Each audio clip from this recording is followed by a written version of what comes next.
हुंड्यासारखी कुप्रथा आजही आपल्या समाजात आहे. त्यातून जाणारे बळी हे अद्यापही थांबत नाहीत. ही बाब खरोखरच चिंताजनक आहे. याचं नुकतंच घडलेलं उदाहरण म्हणजे वैष्णवी हगवणे मृत्यू प्रकरण. पुण्यातील पिंपरी येथील वैष्णवी हगवणे नावाच्या विवाहितेचा मृत्यू झाला आहे.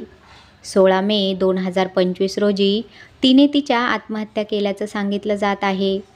मात्र तिने आत्महत्या केली नसून तिचा खून करण्यात आला आहे, असा आरोप तिच्या कुटुंबियांनी केला आहे. पती, सासू-सासरे तसेच नंदेकडून तिचा जाच केला जायचा, असा आरोप करण्यात आला आहे. विशेष म्हणजे वैष्णवी आणि तिचा नवरा शशांक यांचा प्रेमविवाह होता. घरच्यांच्या विरुद्ध जाऊन वैष्णवीने हे लग्न केलं होतं, परंतु तिच्या चारित्र्यावर संशय घेण्यात येत होता. लग्नात तिच्या माहेरच्यांनी हुंडा म्हणून तब्बल 51 तोळे सोनं दिलं होतं. तसेच फॉर्च्युनर गाडीही दिली होती. यासह महागडी भांडी, लग्नानंतर चांदीची मूर्ती, 1.5 लाखांचा मोबाईल असं बरंच काही वैष्णवींच्या घरच्यांनी दिलं होतं. तरी देखील तिच्या सासरची मंडळी तिचा जाच केला जात असे, असा आरोप करण्यात आला आहे.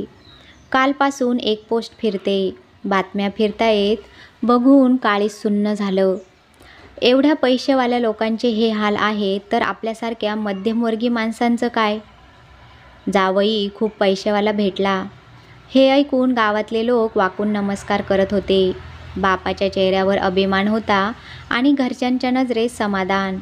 पण कोणालाच लक्षात आलं नाही की मुलीच्या चेहऱ्यावरचं हास्य हरवत चाललंय आणि तिच्या डोळ्यातून उमटणारा शांतपणा हळूहळू वेदनांचा सागर बनतोय.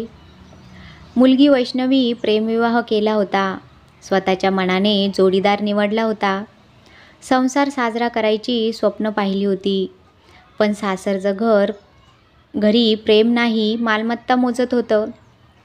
हुंड्याची यादी होती 51 तोळे सोनं, 7 किलो चांदी, एक फॉर्च्युनर गाडी आणि वर 1.5 लाखाचा आयफोन.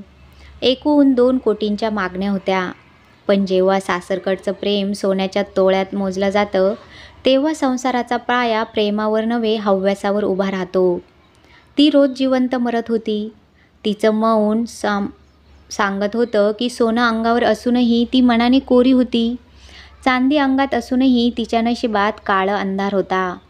लग्न झालं, पण सासरचं घर वाटलंच नाही.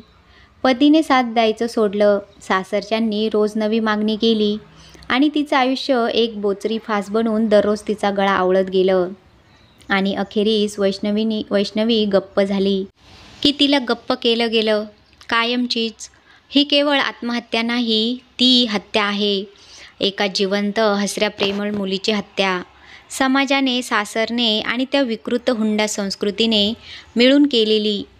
पैशात गाडी मिळते, फोन मिळतो, कपडे मिळतात, पण माणूसपणा, प्रेम आणि आदर अजूनही कोणत्याही बाजारात विकत मिळत नाही. वैष्णवीच्या आयुष्याने हेच सांगितलं, पण आपण ऐकलंच नाही. खरं तर वैष्णवीने एवढे टोकाचे पाऊल का उचललं, याचा जर विचार केला तर याला कुठेतरी आईवडीलसुद्धा कारणीभूत असतात. जेव्हा मुलगी ओरडून सांगत असते की तिला सासरी त्रास होतो, तिचा छळ केला जातो, पण तरीही तिला आईवडील कधी सपोर्ट करत नाही. तिला हेच सांगितलं जातं की तुझं आता लग्न झालं आहे, तुला नांदणं मरणं चुकणार नाही, काहीही झालं तरी तुला नांदावंच लागेल. आईवडील कधीच असं म्हणत नाही की तू बिंदास माहेर येऊन राहा, आम्ही तुझी पुढची सगळी जबाबदारी घेण्यास तयार आहे आणि संपूर्ण प्रकरण आम्ही स्वतः हाताळू, असा विश्वास तिला का देत नाही. आणि आईवडिलांकडून पुरेसा विश्वास न मिळाल्यामुळेच मुलींना हे टोकाचं पाऊल उचलावं लागतं. हुंडा भलेही समोरची व्यक्ती मागते, पण हुंडा देणारे हे आईवडील असतात. आईवडिलांनाच आपल्या मुलीला श्रीमंत घरी द्यायचं असतं, त्यासाठी ते वाटेल ते करतात. पण खरं पाहिलं तर आईवडिलांनी हेच बघण्याची गरज आहे की तो मुलगा कसा आहे, तो आपल्या मुलीला जीव लावतोय की नाही, त्याचं आपल्या मुलीवर प्रेम आहे की नाही. आईवडिलांना जर तिला खरंच भक्कम पाठिंबा आणि आधार दिला तर ती मुलगी कधीच असं टोकाचं पाऊल उचलणार नाही. ज्या दिवशी मुलीला त्रास होतो हे तुम्हाला कळतंय, त्या दिवशी सगळं थांबवा आणि तिच्या पाठीशी खंबीरपणे उभे राहा. तेव्हा तुम्हाला तुमची मुलगी तुमच्यासोबत कायम दिसेल.